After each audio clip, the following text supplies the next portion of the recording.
Hello दोस्तों, आप सभी को प्रभु यीशु मसीह के नाम में जय मसीह की। Praise the Lord. फिर से मैं आप सभी का स्वागत करता हूं हमारे एक और नए वीडियो में। दोस्तों, आज के हमारे वीडियो का जो टॉपिक होने वाला है वो आपके लिए बहुत ही जरूरी टॉपिक है। यदि आप प्रभु यीशु मसीह पर विश्वास करते हैं, आप एक मसीह हैं, आप चर्च जाते हैं, तो आपके लिए आज का टॉपिक बहुत ही अच्छा होने वाला है, क्योंकि आज मैं आपको कुछ ऐसी बातें बताने वाला हूं जिन बातों को अगर आप जान जाएंगे तो आप यीशु मसीह के जैसे प्रार्थना करना सीख जाएंगे।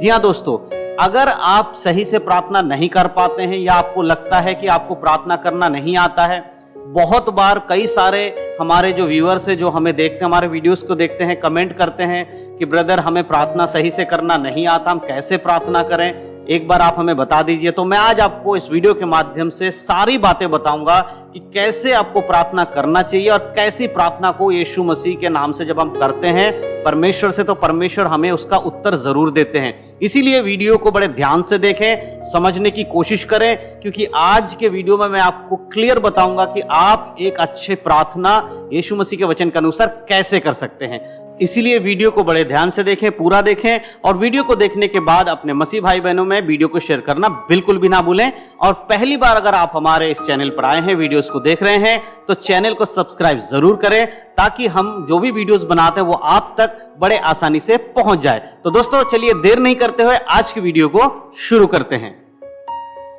तो दोस्तों, जैसे कि मैंने कहा, आज हम बात करेंगे कि प्रार्थना कैसे करना है। सबसे पहले कुछ बातें मैं आपको बताना चाहता हूं। यदि आप एक मसीह हैं, यीशु मसीह पर विश्वास करते हैं, तो आपको एक चीज समझना होगा कि प्रार्थना का मतलब क्या होता है। देखिए, प्रार्थना का मतलब होता है कि आप परमेश्वर से प्रार्थना करते हैं। जब उसका मतलब है कि आप परमेश्वर से बातचीत कर रहे हैं, बातचीत करना ही प्रार्थना है। जब आप अपने जीवन की बातों को परमेश्वर से करते हैं, बताते हैं, वो ही प्रार्थना है। प्रार्थना का कुछ ऐसे खास चीज नहीं है कि जिसे आपको रट्टा मारना है या याद कर लेना है और उसके बाद बड़बड़ करके उसको बोलना है। जी नहीं, जो कुछ आपके जीवन में परेशानियां हैं, जो कुछ आपके जीवन में दिक्कतें हैं, उनको जब आप परमेश्वर के सामने आकर प्रार्थना करते हैं, यानी बोलते हैं, वही प्रार्थना है। इस बात को आपको समझना होगा, प्रार्थना का मतलब क्या होता है, क्योंकि बहुत सारे लोग ऐसे सिखाते हैं, बहुत सारे यूट्यूब में ऐसे वीडियोस आपको मिल जाएंगे जहां पर प्रार्थना करने का तरीका ही गलत है। वो सीधे सीधे वचन को, जो मत्ती की किताब में वचन लिखा हुआ है किस तरह प्रार्थना करना, उसको बिल्कुल एज इट इज जैसे लिखा वैसे ही पढ़कर प्रार्थना करते हैं। कई बार जो नामधारी कलीसियाएं हैं, जो कोई यीशु मसीह के द्वारा अभी तक उद्धार नहीं पाए लेकिन मसीह कहते हैं, ऐसे बहुत सारे लोग हैं जो ऐसी प्रार्थना करते हैं जैसे कि बाइबल मत्ती 6 अध्याय में लिखा हुआ, बिल्कुल पूरे का पूरा ऐसे ही करते हैं कि हे पिता परमेश्वर, तू जो स्वर्ग में, तेरा नाम महान माना जाए। इस तरह से बोलकर वो सारी चीजें रट्टा मार के वैसे के वैसे करते हैं, लेकिन उसके अर्थ को समझे बिना आप उन बातों को अगर बोलेंगे भी तो उससे कोई फायदा नहीं होने वाला है। इसीलिए आज मैं आपको कुछ बातें बताने वाला हूं जो कि आपके प्रार्थना के जीवन में एक बदलाव लेकर आएगा। और आज इस वीडियो को देखने के बाद जब भी आप प्रार्थना करने बैठेंगे, आप देखेंगे कि आपका प्रार्थना का तरीका बदल जाएगा और पवित्र आत्मा का अनुग्रह आपके जीवन में आना शुरू हो जाएगा और आप प्रार्थना अच्छे से कर पाएंगे। तो सबसे पहली बात, प्रार्थना का मतलब हम परमेश्वर से बात करते हैं। दूसरी चीज याद रखिए, बहुत सारे लोग कहते हैं कि हम तो हिंदी नहीं बोल पाते, इंग्लिश नहीं बोल पाते या कोई और भाषा नहीं बोल पाते, परमेश्वर को कौन सी भाषा आती है। सबसे पहली चीज, प्रार्थना आप अपने लोकल लैंग्वेज में, आप जो भी भाषा आप बोलते हैं, चाहे वो हिंदी हो, उर्दू हो, इंग्लिश हो, मराठी हो, गुजराती हो, पंजाबी हो, बंगाली हो, यानी दुनिया की कोई भी भाषा हो, जिस भी भाषा में आप बात कर सकते हैं या करते हैं, उन भाषाओं में ही आपको बिल्कुल वैसे ही प्रार्थना करना है, क्योंकि परमेश्वर ने ही सब भाषाएं बनाई हैं। परमेश्वर आपके अंदर तक की बातों को जानते हैं, तो फिर आपके जवान से निकलने वाली बातों को क्यों नहीं समझेंगे। इसीलिए कोई जरूरी नहीं है कि हर व्यक्ति हिंदी में प्रार्थना करे या कोई इंग्लिश में सिखा रहा तो इंग्लिश में करे। आपको जैसे आता वैसे प्रार्थना करना है, और प्रार्थना विश्वास के साथ भी होना जरूरी है। इसलिए आपको इस बातों को ध्यान देने की बहुत जरूरत है कि आप परमेश्वर से प्रार्थना करते हैं तो आपका विश्वास अगर नहीं है परमेश्वर में, तो उस प्रार्थना का कोई मतलब नहीं बनता। चाहे आप बाइबल में लिखी हुई प्रार्थना को दोहराएं तो भी आपका कोई फायदा नहीं है। तो मैं आपको एक वचन पढ़ के सुनाना चाहता हूं। पहले तीमुथियुस की पत्री, उसका 2 अध्याय 5 आयत को मैं आपके लिए पढ़ूंगा। देखिए वहां पर क्या लिखा हुआ, साफ रीति से लिखा है, क्योंकि परमेश्वर एक है और परमेश्वर और मनुष्य के बीच में एक ही विचवई है, अर्थात मसीह यीशु जो मनुष्य है। यानी कि यहां पर सबसे इंपॉर्टेंट चीज आपको क्या मैं दिखाना चाहता हूं कि परमेश्वर एक ही है। जब भी आप प्रार्थना करने बैठते हैं तो आपको उस परमेश्वर को याद करना है। आपके मन में इधर उधर वाले कोई भी चीजें याद नहीं आनी चाहिए कि हाँ भैया मैंने इसके बारे में भी सुना था, मैंने उसके बारे में भी सुना था। जब आप प्रार्थना करते हो तो आपका मन भटकना नहीं चाहिए, आपका मन केंद्रित होना चाहिए। एक ही परमेश्वर है इस पृथ्वी पर। पहले आपने अपने जीवन में किसको क्या परमेश्वर माना था, क्या नहीं माना था, उससे मतलब नहीं है। लेकिन जब आप उद्धार पा लेते हैं, जब आप यीशु मसीह को जान जाते हैं, तब आप प्रार्थना करने जब बैठे तो याद रखिए एक ही परमेश्वर है और वो है यहोवा परमेश्वर। और आपको यीशु मसीह के नाम से प्रार्थना मांगनी। जब भी आप अपनी समस्याओं को, अपनी बातों को परमेश्वर के सामने रखें, उसके बाद कहें कि मैं इसे यीशु मसीह के नाम से मांगता हूं। क्योंकि परमेश्वर और मनुष्य के बीच में कौन विचवाई करता है? यीशु मसीह। साफ रीति से लिखा है कि एक ही परमेश्वर है और एक ही विचवाई है मनुष्य के बीच में, और वो है अर्थात यीशु मसीह। इसीलिए जब भी आप प्रार्थना करें, यीशु मसीह के नाम से जरूर मांगे, ये जरूर कहें कि इन प्रार्थना को मैं यीशु के नाम से मांगता हूं और आमीन। इसलिए क्योंकि बिचवाई करने वाला यहोवा परमेश्वर मनुष्य के बीच में वो यीशु है। इसलिए याद रखिए, आप अपना ध्यान केंद्रित करिए परमेश्वर की ओर, मनुष्य की ओर नहीं। और बाकी चीजें आपके माइंड में नहीं होना चाहिए। ध्यान रहे कि एक ही परमेश्वर है, ठीक है। और किसी दूसरे से प्रार्थना ना करें। प्रार्थना करते समय आपका मन इधर उधर दूसरे देवी देवताओं की तरफ नहीं जाना चाहिए, यहोवा की तरफ जाना चाहिए, ठीक है। अब आते हैं मूल चीजों पर कि प्रार्थना यीशु मसीह ने जो सिखाया उसको कैसे हम समझे। तो मत्ती रचित सुसमाचार उसके 6 अध्याय के 9 आयत से लेकर हम पढ़ेंगे। देखिए वहां लिखा है, अतः तुम इस रीति से प्रार्थना किया करो, हे हमारे पिता तू जो स्वर्ग में है, तेरा नाम पवित्र माना जाए। जी हाँ, इस तरह रट्टा नहीं मारना, बट इसके असली चीज को आपको समझना है। क्या है?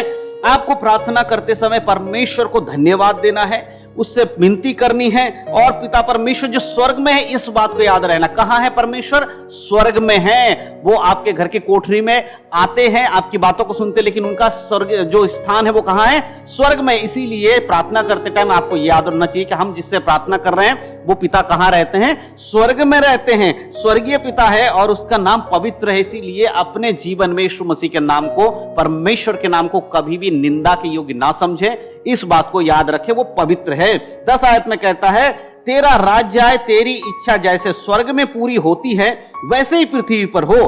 परमेश्वर का राज्य आना, यानी कि परमेश्वर का जो काम है वो इस पृथ्वी पर आपके और हमारे द्वारा होना चाहिए। जैसे उसकी इच्छा स्वर्ग में पूरी होती है, जैसे स्वर्गदूत उसके एक इशारे पर सब कुछ करने के लिए तैयार रहते हैं, वैसे ही आप जब इस प्रार्थना को करते हैं, याद रखिए कि आप भी परमेश्वर की इच्छा के अनुसार चलने वाले व्यक्ति हो। इस तरह के प्रार्थना करने से पहले अपने आप को परमेश्वर के अनुसार चलने वाला व्यक्ति बनाए कि जैसे उसकी इच्छा स्वर्ग में पूरी होती है वैसे ही आपके जीवन में भी हो। जो परमेश्वर का वचन में लिखा वो वैसे ही काम करके उसके राज्य को फैलाना, सच्चाई में, पवित्रता में चलना, यही परमेश्वर आपसे चाहता है। 11 आयत कहते हैं, हमारी दिन भर की रोटी आज हमें दे।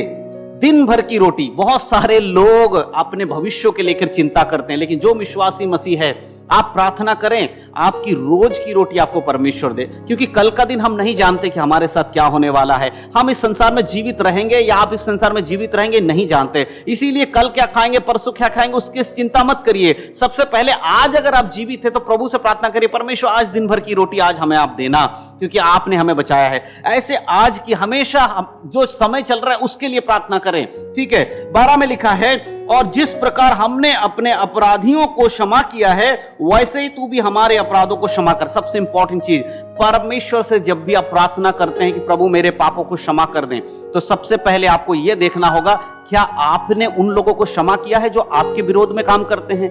परमेश्वर उन्हीं को क्षमा देता है जो कि परमेश्वर के स्वभाव में है। अगर आप अपने अपराधियों को क्षमा नहीं करते हैं, आपके जो विरोध में उनको क्षमा नहीं करते हैं, और आप परमेश्वर से प्रार्थना करते हैं कि आपके अपराध क्षमा हो जाए, तो क्या ऐसा संभव है? नहीं। परमेश्वर कहता पहले तू अपने अपराधियों को क्षमा कर दे, तो उसके बाद मैं तुझे क्षमा करूंगा। बहुत सारे लोग आज जो सताने वाले लोगों को गाली दे रहे होते, डांट रहे होते, चिढ़ा रहे होते, क्या क्या बोल रहे होते। आज यूट्यूब पर देखिए बहुत सारे यूट्यूबर जो अपने आप को मसीह कहते हैं, वो ऐसे लोगों को जो कि सताते हैं उनको कैसी कैसे वीडियो बनाकर डाल रहे हैं कि तुम्हें परमेश्वर देख लेगा, ये कर लेगा। ठीक है, लेकिन उन्हें क्षमा करना तो परमेश्वर ने सिखाया। अगर वो हमारे अपराधी तो क्षमा करिए, तभी परमेश्वर आपको क्षमा करेगा।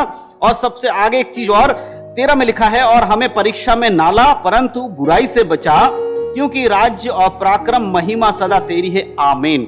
हमें परीक्षा में ना ला। देखिए, परमेश्वर ही है जो आपको परीक्षा से बचा सकता है। आप अपनी ताकत बल लगाकर परीक्षा से नहीं बच सकते, इसीलिए प्रभु से प्रार्थना करें कि परमेश्वर आपको परीक्षा से बचाए। ये सारी बातें आपके जीवन में होना बहुत जरूरी है और ये बिना विश्वास के नहीं हो सकता। आपके जीवन में चाहे कोई भी परेशानी परीक्षा आए, आपको याद रखना है कि परमेश्वर ही है जो आपको इस परीक्षा से बचा सकता है। तो इस तरह से आपको प्रार्थना करना है, लेकिन उन बातों को समझते हुए। और सबसे इंपॉर्टेंट चीज जो मैंने आज आपको बताया, सबसे पहले आप अपने अपराधियों को क्षमा करिए। अगर आपके विरोध में कोई बात करता है, उसे क्षमा कर दीजिए और फिर परमेश्वर के वचन के अनुसार जीवन जिए। इसके लिए साफ साफ इसके आगे यीशु मसीह ने लिखा है, बताया है, लिखा है कि 14 और 15 आयत में देखिए क्या लिखा है। इसीलिए यदि तुम मनुष्य के अपराध क्षमा करोगे तो तुम्हारा स्वर्गीय पिता भी तुम्हारे अपराध क्षमा करेगा। ठीक है, प्रार्थना करने से पहले उन लोगों के अपराधों को क्षमा कर दीजिए। यदि आपके मन में या कोई वैसी बात है जिसे आपको पता है कि वो व्यक्ति, कोई दूसरा व्यक्ति आपके विरोध में बुराई रखता है, तो आप उसे क्षमा कर दीजिए। तब परमेश्वर से जब आप क्षमा मांगेंगे तो आपके अपराधों के प्रति परमेश्वर आपको क्षमा करेगा। 15 आयत कहता है, और यदि तुम मनुष्य के अपराध क्षमा ना करोगे तो तुम्हारा स्वर्गीय पिता भी तुम्हारे अपराध क्षमा ना करेगा। देखिए मेरे प्रियो, इसीलिए प्रभु का वचन पढ़ना और उसे समझना बहुत जरूरी है। बहुत सारे लोग जब प्रार्थना करते हैं तो अपने अपराधियों को तो क्षमा नहीं करते, लेकिन खुद के पाप के लिए खूब प्रार्थना करते रहते हैं और वो बच नहीं पाते हैं। मेरे प्रियो, इसीलिए क्योंकि आप वचन को सिर्फ पढ़ते हैं, उसको समझते नहीं हैं। उसको समझिए। अगर आप चाहते हैं कि अच्छी प्रार्थना आपके जीवन में हो तो सबसे पहले आप परमेश्वर के वचन के अनुसार जीवन जीना शुरू करिए और जैसे प्रभु ने प्रार्थना किया, सिखाया, उस तरह प्रार्थना कीजिए। यीशु मसीह ने सिखाया, तुम दूसरों को क्षमा करो तो तुम्हें क्षमा किया जाएगा। तो मेरे प्रियो, आज इस प्रार्थना का माध्यम से आपको इस तरह, जिस तरह मैंने बताया, इस तरह से आपको प्रार्थना करना है। खुद प्रभु यीशु मसीह पर पहले विश्वास करना है और जब आप प्रार्थना करते हैं तो याद रखें कि सिवाय परमेश्वर के और कोई ऐसा व्यक्ति नहीं है जो आपकी प्रार्थना को सुन सके या आपकी प्रार्थना को उत्तर दे सके। परमेश्वर ही है और कोई दूसरा परमेश्वर नहीं है। जब आप ऐसी प्रार्थना करेंगे तब आपका प्रार्थना का जीवन बदलेगा और आप यीशु मसीह की तरह प्रार्थना करना सीखते चले जाएंगे। तो मैं विश्वास करता हूं कि आज के इस वचन के द्वारा, इस वीडियो के द्वारा आप समझ पाए हैं एक पवित्र प्रार्थना और एक अच्छे मसीह की प्रार्थना क्या है। तो मेरे प्रियो, इस तरह से प्रार्थना करें, अपने जीवन को बदलें, बुराई से परे रहें, क्योंकि यीशु मसीह का आगमन बहुत निकट है।